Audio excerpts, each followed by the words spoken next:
പഴുന്നാന എന്ന ഈ ഗ്രാമം ഒരു കാലത്ത് ഇത് നമ്മളത്തെ ചെറുപ്പക്കാരായ ചെറിയ ചെറിയ ആലിന്യങ്ങളും വലിയ വലിയ സാധാത്യങ്ങളൊക്കെയാണ്.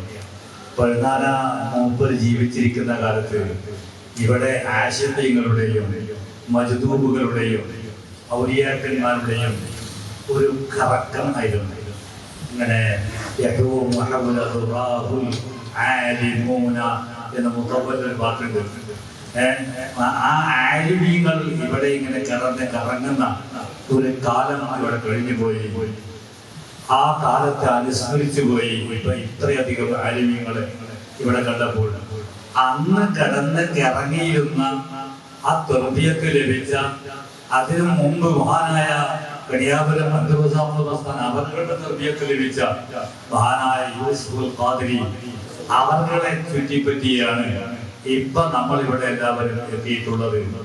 അങ്ങനെ തന്നെയാണ്. നിങ്ങൾ അറിയില്ലേ, ബഗ്ദാദിൽ നമ്മൾ പോയപ്പോ നമ്മൾ തങ്ങളുടെ അവിടെ സിയാറത്തിന് ചെന്നപ്പോൾ അവിടെ കാണാൻ കഴിഞ്ഞു. ആ പള്ളിയുടെ അടിഭാഗത്ത് മഹാനായ അവരെ ഞങ്ങളുടെ മകനും അവരുടെ മുരീദുമായ അവരൊക്കെ വന്ന് നിയാമത്തിയിരുന്ന സ്ഥലം നമുക്ക് അവിടെ കാണാൻ കഴിഞ്ഞു.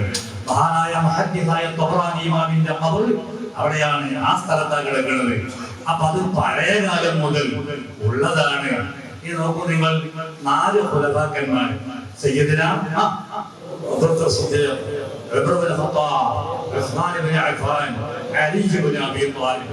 നാല് മഹാത്മാക്കൾക്കും ചാറമുണ്ട്, മഖാമുണ്ട്, മഖ്ബറയുണ്ട്. സുദ്ദീഖുകളും ഉമറും മുത്തുനബിയോടൊപ്പം ചാറത്തിലാ കിടക്കുന്നത്. അത് അവര് വഫാത്തായി അവിടെ മറമാടിയിട്ട് അതിന്റെ മുകളിൽ കെട്ടിയുണ്ടാക്കിയത് തന്നെയല്ലേ അത് പണിത് അതിന്റെയൊക്കെ താരീഖ് കിതാബുകളില്ലേ. അപ്പൊ അത് ചാറം തന്നെയാണ്. അത് ആയിഷ ബീവിയുടെ വീട്ടില് അവിടെ അതിന്റെ മുകളിൽ കുബ്ബ പണിതു. അതിനോട് ചേർന്ന് മഹദി രാജാവിന്റെ കാലഘട്ടത്തിൽ പള്ളി പണിതു. ഇതൊക്കെയും അത് ചാറം ഉണ്ടാക്കിയതാണ്. ഇനി സയ്യിദുന ഉസ്മാൻ ഇബ്നു അഫ്ഫാൻ തങ്ങളുടെ മഖബറ ചാറം ബഖീഇന്റെ കിഴക്കേ അറ്റത്ത് ഉണ്ടായിരുന്നു. അത് ഉണ്ടായ ഫോട്ടോ കാണണമെങ്കിൽ മിർആത്തുൽ ഹറമൈൻ എന്ന് പറഞ്ഞിട്ട് ഒരു കിതാബ് തന്നെയുണ്ട്. അതിൽ ചരിത്ര കിതാബാണ്. പഴയ കാലത്ത് പരിശുദ്ധ മക്കയിലും മദീനയിലും ഒക്കെ ഉണ്ടായിരുന്ന സ്വഹാബത്തിന്റെയും മഹാത്മാക്കളുടെയും ജാറങ്ങളുടെ ചിത്രമാണ് ആ കിതാബിൽ ധാരാളം ഉള്ളത്. ഇനി മഹാനായ സയ്യിദുന അലി ഇബ്നു അബീ ത്വാലിബ് ഇറാഖിലെ നജഫിലെ വളരെ വലിയ മഖാമാണ്. അപ്പൊ 4 ഖുലഫാഉർ റാഷിദുകൾ അല്ലാഹുവിന്റെ ബർക്കത്തോടെ നമുക്ക് ഹിദായത്ത് നൽകുമാറാകട്ടെ.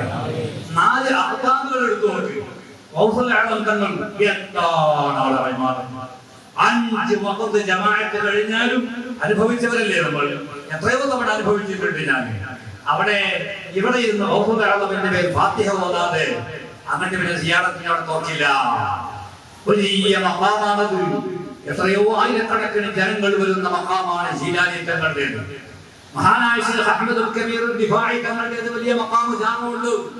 ബഹുമാനപ്പെട്ട അഹ്മദുൽ ബദവി തങ്ങളുടേത്, ശൈഖ് ഇബ്രാഹിം അൽ-ദസൂഖി തങ്ങളുടേത്.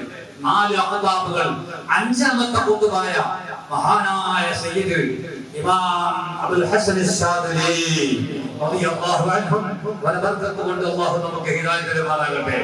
ബഹുമാനപ്പെട്ട ഉസ്താദ് റമദാന്റെ തൊട്ട് മുമ്പാണ് എന്റെ ഓർമ്മ. അവിടെ അതിനോട്ട് പോയി, ഈജിപ്തിൽ പോയി. അവിടെ പോയി 4 ദിവസം ഫുള്ളായി ഷാദിലി ഇമാമിന്റെ ഹദറത്തിൽ ഇരിക്കാൻ കഴിഞ്ഞു. ഞാൻ എത്ര തവണ പോയിട്ടുണ്ട്. ഒരു തവണ പോകാൻ വേണ്ടി പോയിട്ട് പിന്നെ കഴിഞ്ഞില്ല. പിന്നെ അന്ന് രാഷ്ട്രീയ പ്രശ്നം കാരണം ബസ് അങ്ങോട്ട് പോയിരുന്നില്ല. അവിടെയും മഖാമുണ്ട്. അപ്പൊ 4 ഖുതുബുകൾ. ഇതിൽ നോക്കും മദ്ഹബിന്റെ ഇമാമുകളായ ബഹുമാനപ്പെട്ട ഇമാം ശാഫിഈ റളിയല്ലാഹു അൻഹു വലിയ ഖുത്ബയല്ലേ ഖറാഫയിൽ, വലിയ മഖാമല്ലേ അത്. ആ ചാരത്ത് കിടക്കുന്നവരും വലിയവരാണ്. അങ്ങനെ വലിയവരുടെ ചാരത്ത് ചെന്ന് കിടക്കുന്നവരും വലിയവരാണ്. ആ ചാരത്ത് കിടക്കുന്നവരാണ് മഹാനായ ശൈഖുനാ ശൈഖുൽ മശായിഖ് അശ്ശൈഖ് സക്കരിയ അൽ അൻസാർ. ശൈഖ് സക്കരിയ അൽ അൻസാറി തങ്ങള് അതിന്റെ തൊട്ട് ചാരത്ത് കിടക്കുക. അതിന് രാജാക്കന്മാരും കുടുംബങ്ങളൊക്കെ ഉണ്ട്. ശേഖ് അബ്ദുൽ വഹാബ് തങ്ങള് ആ വീട്ടിലാണല്ലോ മറമാടിയത്. ഇരിക്കട്ടെ, ആ ബഹുമാനപ്പെട്ട സക്കറിയ അൻസാരി തങ്ങള് അവരെടുത്തുന്ന കിതാബ് ഓതിയവരാണ് അബ്ദുൽ വഹാബ് ഷഅബാനി. 20 കൊല്ലം കിതാബ് ഓതി. 20 കൊല്ലം ഷഅബാനി ഇമാം കിതാബ് ഓതി അബ്ദുൽ വഹാബ് ഷഅബാനി തങ്ങൾ എടുക്കുന്നു. അങ്ങനെ ഒരു ദിവസം ബുഖാരി ഓതി കഴിഞ്ഞപ്പോൾ ബഹുമാനപ്പെട്ട ഷഅബാനി ഇമാം പറഞ്ഞു, ഞാൻ ഇന്നൊരു മനാമ് കണ്ടു. അപ്പൊ എന്താ കണ്ട മനാമ്? ഞാൻ ഇങ്ങനെ ഒരു കപ്പലിൽ കയറി ഒരു കടലിൽ യാത്ര ചെയ്തു. കുറേ അങ്ങോട്ട് സഞ്ചരിച്ചപ്പോൾ അവിടെ വലിയൊരു തോട്ടം കണ്ടു. ആ തോട്ടത്തിൽ ഇറങ്ങി നല്ല പഴവർഗ്ഗങ്ങളൊക്കെ ഉണ്ട് അവിടെ. അത് കണ്ടപ്പോഴത്തേക്കും ഉറക്കം ഉണർന്നു. ബഹുമാനപ്പെട്ട ഷഅബാനി ഇമാമിനോട് ശൈഖുൽ മശായിഖ് സക്കറിയ അൻസാരി തങ്ങൾ പറഞ്ഞു, നീ കണ്ട സ്വപ്നം സത്യമാണെങ്കിൽ ഞാൻ മരിച്ചാൽ ഷാഫിഈ ഇമാമിന്റെ തന്നെ മറമാടും എന്നാണ് അതിന്റെ തെളിവ്. അതാണ് ഇതിന്റെ തെളിവ്. ശൈഖ് സക്കറിയ അൻസാരി വഫാത്തായി. അങ്ങനെ അവിടെ ഖറാഫയിൽ, ഖറാഫ എന്ന് പറഞ്ഞാൽ വലിയ ഒരു ലോകമാണ്, ഒരു ശ്മശാനമാണ്. അവിടെ മറമാടാൻ വേണ്ടി ബാബുൽ ഫുത്തൂഹ് എന്ന് പറഞ്ഞ സ്ഥലമുണ്ട്. അവിടെയാണ് ഇബ്നു ഹിശാം തങ്ങളുടെ മഖാമുള്ളത്. ഷഅബാനി ഇമാമിന്റെ തൊട്ടപ്പുറത്താണ് മുഹമ്മദുർ റംലി, അഹ്മദുർ റംലി അവരൊക്കെ അവിടെ കിടക്കുന്നത്. ബാബുൽ ഫുത്തൂഹിൽ ഇമാം ആവർത്തി അവിടെ കിടക്കുന്നത്. അങ്ങനെയുള്ള ഒരുപാട് ഇമാമികൾ നമുക്കറിയാവുന്ന ഇമാമികളൊക്കെ കിടക്കുന്ന സ്ഥലം ബാബുൽ ഫുത്തൂഹ്. അവിടെ അവർ വിളിച്ചു. ഖബർ വിളിച്ചു നോക്കുമ്പോ ആയിരക്കണക്കിന് ആലിമീങ്ങളും ഒരുപാട് മുഅ്മിനീങ്ങളും. അപ്പൊ അന്ന് ഭരിക്കുന്ന രാജാവ് ചോദിച്ചു, ആരൊന്ന് മരിച്ചു എന്ന് ചോദിച്ചു. ശൈഖ് സക്കറിയ അൻസാറാണ്. മൂപ്പർക്കും വേണ്ടി ഈ കാണുന്ന ആലിമീങ്ങളൊക്കെ വന്നിട്ടുള്ളത്. എന്നാ മൂപ്പർ ഇവിടെ മറമാടണ്ട, ഷാഫിഈ ഇമാമിന്റെ അടുത്തോടെ ഖബർ വിളിച്ചോടെ മറമാടുക. അതാണ് ശൈഖ് സക്കറിയ അൻസാറിന്റെ ഖബറിൽ ഇമാം ഷാഫിഈ തന്നെ കിടക്കുന്നത്. മഖാമില്ലേ അവിടെ? നോക്കൂ നിങ്ങൾ, ഷാഫിഈ ഇമാമിന് മഖാമുണ്ട്. ഇമാം അബൂ ഹനീഫ അൽ കൂഫി, ഇമാം ബഗ്ദാദിൽ ഇമാം അബൂ ഹനീഫ തങ്ങളുടെ മഖാം ഭയങ്കരമാണ്. പള്ളിയോട് ചേർന്നിട്ട് മദ്ഹബിന്റെ ഇമാമികൾ രണ്ടാളായി. മൂന്നാമത്തെ ആളായ മാലിക് ഇമാമിന്റെ മഖാം ഉണ്ടായിരുന്നു, ജാറുണ്ടായിരുന്നു മദീനയിൽ. ഒളിച്ചു പോയതാണ്. ബഹുമാനപ്പെട്ട ഇമാം അഹ്മദ് ബിൻ ഹംബൽ തങ്ങളുടെ മഖാമും പള്ളിയും യൂഫ്രട്ടീസ് നദിയുടെ വക്കത്തായിരുന്നു. വരിവെള്ളം വന്നപ്പോൾ അത് പൊളിഞ്ഞൊലിച്ചു പോയതാണോ? ഈ രൂപത്തിൽ മദ്ഹബിന്റെ ഇമാമുകൾക്കുണ്ട്. ഇന്ന് നമ്മൾ നോക്കൂ, ബഹുമാനപ്പെട്ട അഖീദയുടെ ഇമാമുകളായ അബുൽ ഹസൻ അശ്അരി റളിയല്ലാഹു അൻഹു മഖാമുണ്ട്. അഖീദയുടെ ഇമാമായ അബൂ മൻസൂർ അൽ മാതുരിദി ഇമാം വലിയ മഖാമാണ് ഉസ്ബെക്കിസ്ഥാനിലെ സമർഖന്ദിൽ. ഇങ്ങനെ അങ്ങോട്ട് നോക്കിയാൽ ലോകം കണ്ട മഹാരഥന്മാർക്കെല്ലാം മഖാമുകളുണ്ട്. കേരളത്തിലെ മുസ്ലിയാക്കന്മാർക്ക് ഉപജീവനം കഴിക്കാൻ വേണ്ടി ഉണ്ടാക്കപ്പെട്ടതല്ല മഖാമ്.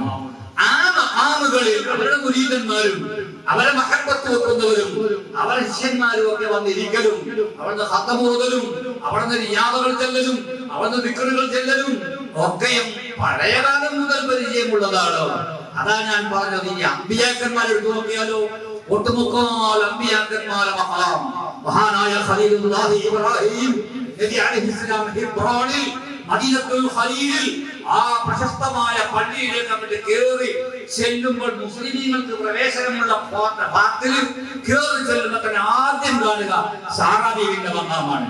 പള്ളിക്കകത്ത് കയറിയാൽ നബിന്റെ മഖാമാണ്, ഇപ്പോഴത്തെ ഭാര്യയുടെ മഖാമാണ്, ഇപ്പുറത്ത് മഹാനായ ഖലീലുല്ലാഹി ഇബ്രാഹിം നബി അലൈഹിസ്സലാമിന്റെ. ഇതൊക്കെ വലിയ വലിയ ചാരങ്ങളാണ്. അതുപോലെ തന്നെ തൊട്ടിപ്പുറത്ത് ഒരു പോർഷൻ ഉണ്ട്. ആ പോർഷൻ ജൂതന്മാരുടെ കൈവശമാണ്. അവിടെയാണ് യാക്കൂബ് നബിന്റെ മഖാം, അവിടെയാണ് യൂസുഫ് നബി അലൈഹിസ്സലാം കിടക്കുന്നത്. ഇങ്ങനെയുള്ള അമ്പിയാക്കന്മാര് മൂസാ നബി അലൈഹിസ്സലാമിന്റെ മഖാമുണ്ട്, വലിയ പള്ളിയുണ്ട്. ചുരുക്കത്തിൽ ഇതൊക്കെ ആരാ ഉണ്ടാക്കിയത്? ഈ കാലഘട്ടത്തിൽ ആരെങ്കിലും അല്ല, സലാഹുദ്ദീൻ അയ്യൂബിയാണ് മഹാനായ മൂസാ നബി അലൈഹിസ്സലാമിന്റെ പള്ളിയും മഖാമും പുതുക്കി പണിതത്. ഇങ്ങനെ അങ്ങോട്ട് നോക്കിയാൽ ചാളം ഉണ്ടാക്കുക, മഖാം ഉണ്ടാക്കുക, അർഹരാണ് ഈ പറഞ്ഞതൊക്കെ. അനർഹരായ ഓരോരുത്തരും മരിക്കുമ്പോ അവരവരെ വീട്ടിൽ മുറ്റത്ത് തെക്കാപ്പുറത്ത് കിടക്കാപ്പുറത്ത് അവിടെ മറമാടി അവിടെ ജാമം വെച്ച് കച്ചവടത്തിരിക്കണം. അതിനെ പറ്റിയല്ലേ ഈ പറഞ്ഞു. ലോകത്ത് വിശ്വവിഖ്യാതരായ ഒരുപാട് സമൂഹങ്ങളെ വളർത്തിയെടുത്ത ദൈവത്തിന്റെ നേതൃത്വം കൊടുത്ത മഹാരഥന്മാർ ലോകത്ത് എവിടെയുണ്ടോ അവർക്കൊക്കെ ഈ മഖാമുകളുണ്ട്. അതിലൊന്നാണ് നമ്മുടെ മശായിഖന്മാരിൽപ്പെട്ട മഹാനായ സഈദ് സിറാജുദ്ദീൻ ഖാദിരി തങ്ങൾ, ബഹുമാനപ്പെട്ട കമാലുദ്ദീൻ ഉമർ ഖാദിരി തങ്ങൾ. അവരുടെ ജ്യേഷ്ഠ സഹോദരനാണ് ശംസുൽ ഉലമാ അബൂബക്കർ മുസ്ലിയാർ. അവരുടെ അനുജ സഹോദരനാണ് ഹസൻ മുസ്ലിയാർ. ആ എഴുത്തച്ഛൻ പരമ്പരയില് ആലിമീങ്ങൾ രണ്ട് ഭാഗമായി. ഒരു ഭാഗം ശരീഅത്ത് പ്രചരിപ്പിക്കാനും മുബ്തദിഅകളോട് മല്ലിടാനും വേണ്ടി ജീവിതം ഒഴിഞ്ഞു വെച്ചു. അവരാരും തരീഖത്തിന്റെ എതിരല്ല, അവരാരും ദിക്ർ ഔറാദ് ഇല്ലാത്തവരല്ല. ഒപ്പത്തിനൊപ്പം പൊതുസമൂഹത്തിൽ ഇറങ്ങി. വേറൊരു വിഭാഗം ആളുകൾ മഹാനായ ഉമറുൽ ഖാദിരി തങ്ങൾ, ശൈഖുനാ ജലാലുദ്ദീൻ അഹ്മദുൽ ഖാദിരി തങ്ങൾ, അബ്ദുല്ലാഹ് ഖാദിരി തങ്ങൾ, ഉസ്മാൻ അലി, ഈ പരമ്പര ഇവരൊക്കെയും ആത്മീയതയിലൂടെ നീങ്ങി ഒരുപാട് ആളുകൾക്ക് ആത്മീയ ആവേശം കൊടുത്തു. അതിൽപ്പെട്ട ഒരാളാണ് നമ്മുടെ ശൈഖുനാ മഹാനായ യൂസുഫുൽ ഖാദിരി അവർകൾ. എത്രയോ സാധാരണക്കാരായ എത്രയോ ആളുകളെ എനിക്ക് പരിചയമുണ്ടോ. ഈ മഹാനുഭാവൻ 4 പതിറ്റാണ്ട് കാലം ഈ രാജ്യത്ത് ഇവിടെ നിന്നാണ് ഖാദിരിയത്തുണ്ടായത്. കേരളത്തിൽ അയിലക്കാട്ട് നിന്ന് ഖാദിരിയത്ത് വന്നു. അത് പിന്നെ കൊണ്ട് നട്ടി വളർന്ന് വലിയ പന്തലിച്ച മരമായതോ പഴുന്നാനെ എന്ന ഈ ഗ്രാമത്തിന്റെ പഴയ തറവാട് പള്ളിയിലാണ്. ഇതൊക്കെ അറിയാൻ മതി. ആ പള്ളിയിലാണോ അന്ന് മുതൽ നടപ്പിലായി വരുന്ന കാത്തീബാണ് ഇപ്പൊ നമ്മൾ ചൊല്ലിയത്. ഈ നാട്ടുകാർക്ക് ഇത് മനഃപ്പാടമാണോ? ഈ നാട്ടുകാർക്ക് ചെല്ലുന്നവരാണോ? നമ്മളെ ഇത് ചിലപ്പോ ആദ്യമായി കേൾക്കുന്നവരും ചെല്ലുന്നവരൊക്കെ ഉണ്ടാകും. അപ്പൊ അതുകൊണ്ട് അങ്ങനെ വളർത്തിയെടുത്ത മഹാനായ പഴുതാനം മുമ്പ് എത്രയോ സാധാരണക്കാർ അബുദാബിയിലുണ്ടായിരുന്നു. വലിയ ശമ്പളം പറ്റുന്ന ധാരാളം ആളുകൾ, എനിക്കറിയുന്നവർ, തുടക്കാറുകാര്, വങ്കരന്നുകാര്, അവരൊക്കെ പഴുതാനം മുമ്പനെ കയ്യും ഒന്നിങ്ങനെ തട്ടിച്ച് ആ ഖാദിരിയത്തിൽ വാങ്ങിയ ഒറ്റ കാരണത്താൽ ഒരു ഹറാം എന്ന് സംശയമുള്ളത് പോലും ഒരു പക്ഷിയില്ല. മാർക്കറ്റിൽ പോയി ആടിനെ വാങ്ങിയ അർത്ഥ കൊണ്ടുവന്ന് സല്ലാദിനെ ഫ്രിഡ്ജിൽ വെച്ച് അതേ മാംസമായി കഴിക്കുക. വരുന്ന കോഴികൾ പോലും സൂക്ഷ്മതയുടെ ഭാഗം കഴിക്കില്ലേ. ഒരു മനുഷ്യന്റെ ഗൈബത്ത് പറയില്ല, ഒരു മനുഷ്യന്റെ നൈമത്ത് പറയില്ല. ഇതാണ് തരീഖത്ത്.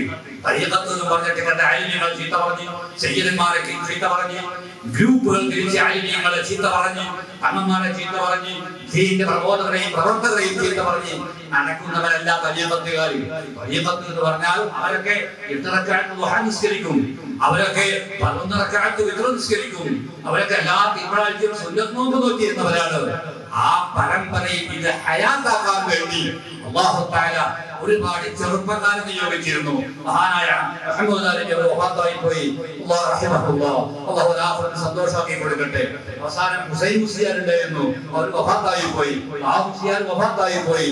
ഇനി ആ പരമ്പര യൂസുഫ് ഹാജി അവരുടെ പഴയ കാലത്ത് പഴുതാനം മുമ്പ് എന്ന് പറയും, അല്ലെങ്കിൽ ഉമറാജി എന്ന് പറയും. നമ്മളെ വടക്കോട്ടൊന്നും ഉമർ ഹാജി പറയില്ല. പടങ്ങളിലൊക്കെ ഈ ഭാഗത്ത് അങ്ങനെയാണ്. അതൊരു തരം താത്തി പറയാനല്ല, ഒരു എഴുത്തരല്ലാതെ. അവർ സാധാരണക്കാരെ സംബന്ധിച്ചിടത്തോളം ഇവർക്ക് നൽകാവുന്ന ബഹുമാനത്തിന്റെ പരമോന്നതമാണത്. ആ ബഹുമാനത്തോടു കൂടി ആ മഹാനായ യൂസുഫുൽ ഖാദിരി അവരുടെ മക്കള് അവര് ഈ നാട്ടുകാരോട് ഒത്തുചേർന്നുകൊണ്ട് അതിങ്ങനെ ഹയാത്താക്കി കൊണ്ടുവരികയാണ്. നമ്മൾ ഇന്ന് രാവിലെ മുതൽ ഇവിടെ വന്നവര് എന്തോരം മൗലിദ് ഓതി, എത്ര മശായിഖന്മാരെ ഓർത്തു. അവരൊക്കെ ബർക്കത്ത് നമുക്ക് ലഭിക്കില്ലേ? ഒരു സംശയവുമില്ല. അവരുടെ ഒരു ആത്മീയ തലോടൽ നമുക്ക് ആവശ്യമുണ്ട്. ഞാൻ നിർത്തുകയാണ് ഒറ്റ വാക്ക് പറഞ്ഞിട്ട്. നമുക്ക് ഇന്നൊരു സ്പർശം, ഒരു കരസ്പർശത്തിന്റെ ആവശ്യമുണ്ട്. ഖൽബോട് തെളിയണം. അതിനാണ് തരീഖത്ത്, അതിനാണ് ഖാദിരിയത്ത്, അതിനാണ് റിഫാഇയ്യത്ത്. നമ്മുടെ ഖൽബിൽ കയറി പറ്റിയ പൈശാചിക സ്വഭാവങ്ങൾ അതല്ല, ആ വിഗ്രഹങ്ങളൊക്കെ തല്ലി ഉടക്കണം. മഹാനായ ഉസ്താദ് കണ്ടില്ലേ വോയിസ് ഇട്ടിരുന്നത്? നിങ്ങൾ കേട്ടോന്നറിയില്ല, ഞാൻ കേട്ടിരുന്നു. മഹാനായ ഖലീലുല്ലാഹി ഇബ്രാഹിം നബി അലൈഹിസ്സലാമിന് മോഹമുണ്ടായിരുന്നു. ആ മോഹമാണ് ഇസ്മായിൽ. ആ മോഹത്തെയാണ് അറുത്ത് കളഞ്ഞത്.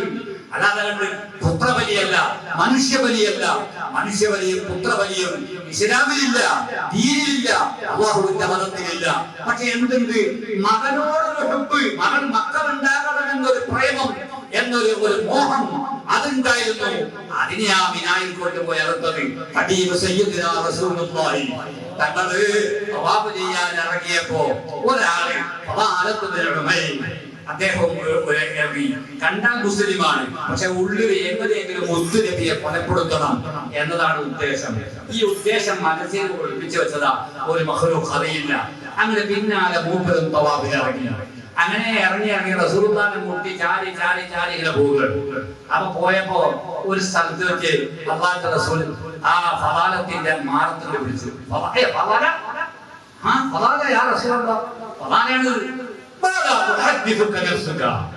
എന്താ ഫലാല നിന്റെ മനസ്സിലിരിപ്പ്? നിന്റെ മനസ്സിൽ എന്തോ ഒരു കള്ളക്കളി ഉണ്ടല്ലോ. ഞാൻ ദിക്ർ ചെല്ലുകയാണ്, ഞാൻ തവാഫ് ചെല്ലുകയാണ്. അപ്പൊ അല്ലാഹുവിന്റെ റസൂൽ ആ കൈ കൊണ്ട് നെഞ്ചത്തൊന്ന് അടിച്ചു. ഈ ഫലാലത്ത് ലോകത്തെ ഏറ്റവും വെറുക്കപ്പെട്ട ആള് ഫലാലത്തിന് ഹബീബ് റസൂലുള്ളാഹി. അത് മറഞ്ഞു ഹബീബായി മാറി. പിന്നെ ആ ഫലാലത്തിന്റെ ഖൽബിൽ ഒരു മോഹം ഉണ്ടായിരുന്നു. അതെന്താ? അതൊരു ലൈംഗിക മോഹമാണോ, ഒരു കാമുകിയാണോ?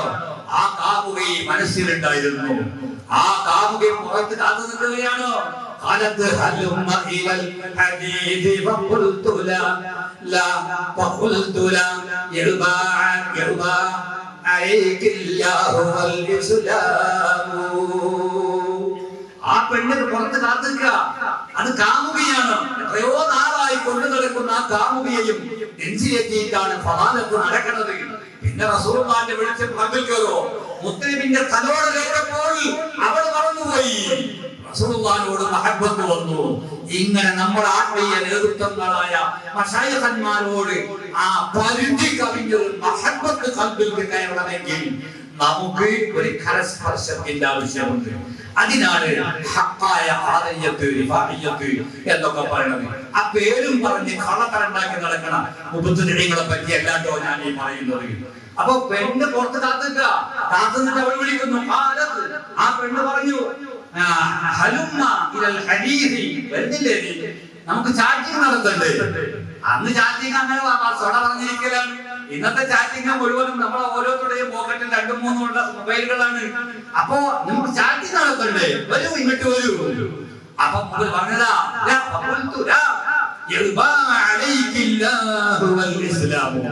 സയ്യിദുൽ ബശർ മഹാനായ ബാബ ഉസ്താദിന്റെ കിതാബ് നിങ്ങൾ മുതാല ചെയ്യണം. അതിലുണ്ട് ഈ പാട്ട്.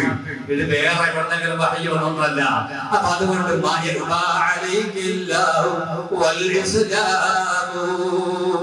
അല്ലാഹുവും ഇസ്ലാമും ഈ നിന്നോടുള്ള കാമുക ബന്ധം അവസാനിപ്പിച്ചിരിക്കുന്നു. അല്ലാഹു തആല നമ്മുടെ ഖൽബ് നന്നാക്കി തരുമാറാകട്ടെ, ഈമാനിക പ്രകാശം നൽകട്ടെ. അല്ലാഹുവേ, ഈ മശായിഖന്മാരുടെ ബറക്കത്ത് ഞങ്ങളെ തലമുറകളിൽ നിലനിർത്തണേ റഹ്മാനേ, തലമുറകളിൽ നിലനിർത്തണേ റഹ്മാനേ. എന്നെ കൈ പിടിച്ച് നിക്കാഹ് ചെയ്തു തന്നവരിൽ മഹാനായ ഇവരാണ് നിക്കാഹ് ചെയ്തത്. വഴുതാനമുതല് ഇവരുണ്ടായിരുന്നു, അവരുടെ മകൻ താലിബി ഉണ്ടായിരുന്നു, ഹുസൈൻ മുസ്ലിയാർ ഉണ്ടായിരുന്നു, ഒരുപാട് സ്വാലിഹീങ്ങൾ ഉണ്ടായിരുന്നു. പലരും വഫാത്തായി പോയി. അല്ലാഹു അവരെയൊക്കെ ആഖിറം സന്തോഷം കൊണ്ട് നിറക്കണേ റഹ്മാനേ. അവരുടെ ബർക്കത്ത് ഞങ്ങൾക്ക് എല്ലാവർക്കും, പ്രത്യേകിച്ച് എനിക്കും എന്റെ കുടുംബത്തിനും നൽകണേ റഹ്മാനേ. അസ്സലാമു അലൈക്കും വറഹ്മത്തുള്ളാഹി.